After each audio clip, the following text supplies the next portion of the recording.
there's a lot of sales gurus that will teach you kind of the aggressive alpha sales method, and it converts a certain type of person, but the average audience is very repelled by it. And as someone who's like, I'm thinking of myself like in my early 20s, when I'm watching these guys like talk about sales and like, oh, they look so cool selling. And one of the things that I would get sucked into, and I think I've done this a lot myself, so I'm not claiming to be innocent on this, but it's like pitching for the sake of the pitcher looking cool, as opposed to pitching for the sake of getting people to transform, is a fine line. Because I've seen even myself, like people would come to me and be like, Jason, how do I pitch better?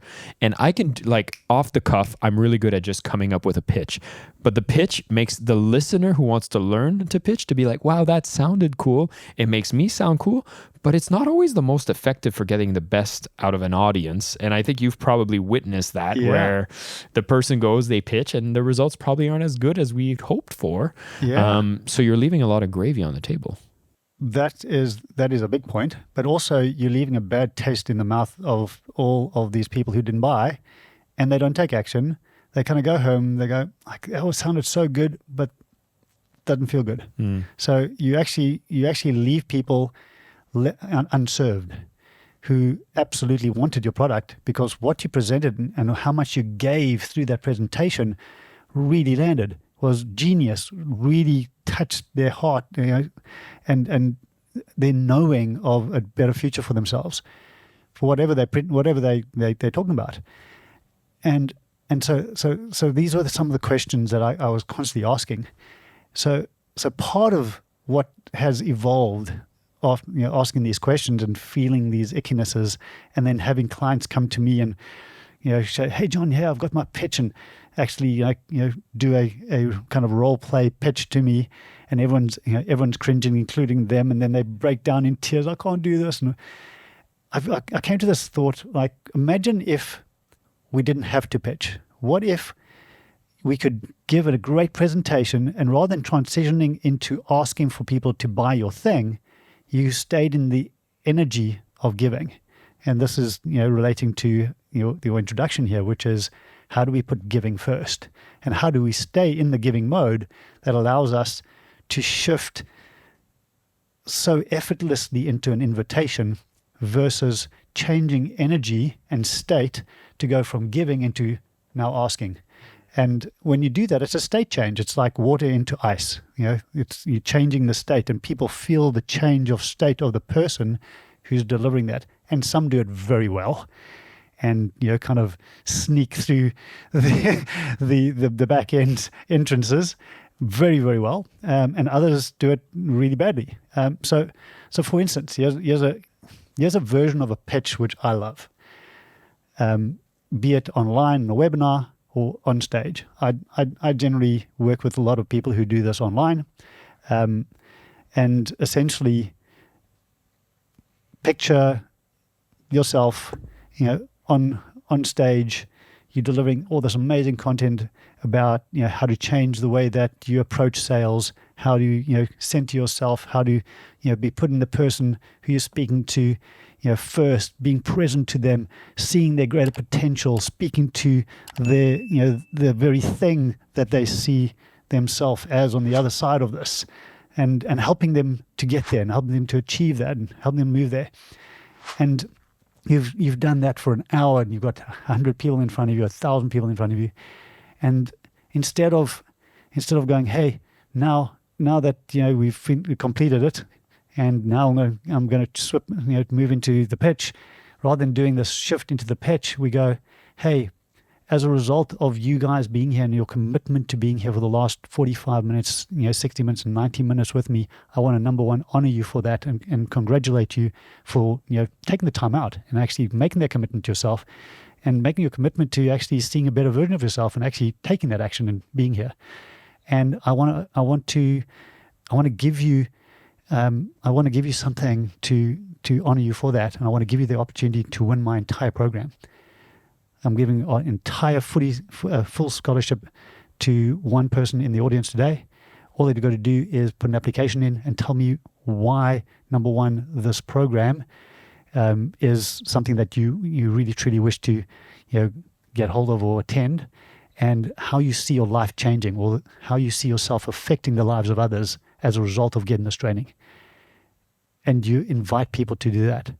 A very different pitch when you're not asking for anything other than their application, and then you're giving some more for them to actually take the time and effort to do that.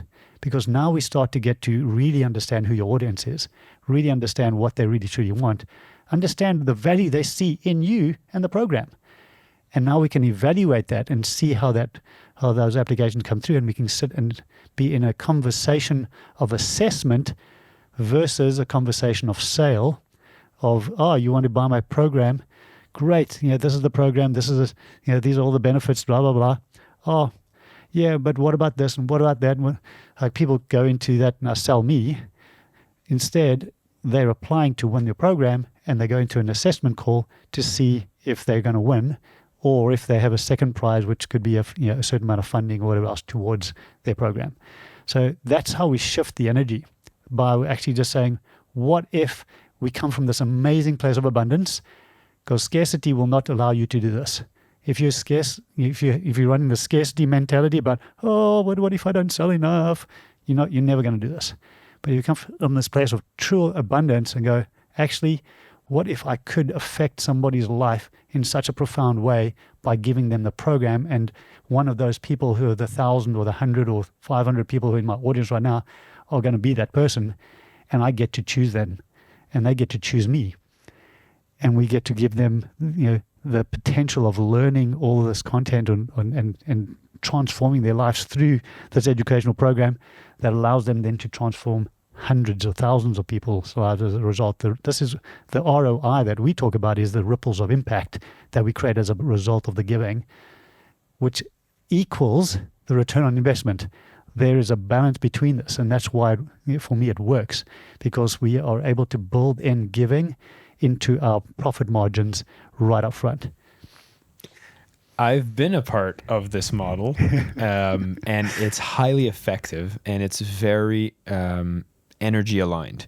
I know exactly what you're speaking about with the state shift, but the going into just a giving state, and I need to elaborate this for everybody else, because this is something anybody can actually use, but there's ways that you execute it in a way that for someone who just wants it handled, I know your agency does this brilliantly, because once people apply, you pick one winner, but you're also left with so many applications, everybody who's shown interest around wanting to get the value from your program. And what's very, very subtle but significant is the conversation now isn't about features, isn't about price. The value has been established. Now it's just about the opportunity that's offered with anybody who's a second place or a third place prize, which I know you have massive scholarships that you offer for people. Yes. And with your permission, I want to kind of lay this out for everybody, because totally. I was on the phone with people that actually did not win the first prize, but everybody else that actually took in the time to put in an application, they would actually get on a phone call with a salesperson. I was one of those salespeople. And I thought it was beautiful, because you could have a program that's $5,000. Somebody got it for free. But everybody else, you could offer, say, a $2,000 discount. As a scholarship for anybody who took the time to apply. And I think that's a fair exchange in the launch model. And so I could have a conversation with people, say, hey, we've already announced the first place winner, but as a second place prize, we do have a $2,000 scholarship just because you took the time to apply. So I just wanted to, again, just reconfirm everything you've put in and just see if they had any more clarification questions. And what we've done is made this accessible as possible to you, so that if you want to pay in full, you get to apply the full $2,000 scholarship. If finances is a bit of a struggle right now, we've actually made it available where payment plans are here. You do have to pay a little bit of a premium if you use the payment plan, but we are looking at the options and seeing how we can meet you where you are at. Brilliant as a salesperson to have these kinds of frame of mind with the people you're about to talk to. Thank you so much for listening to the Selling with Love podcast. We have some previous episodes you can tune into right here. And if you prefer the short form content where you get to the point in under 10 minutes, we do have a ton of clips from our best episodes that are being shared on this channel as well. So pick which one supports you the most. And of course, thank you for liking, subscribing, and of course, selling with love.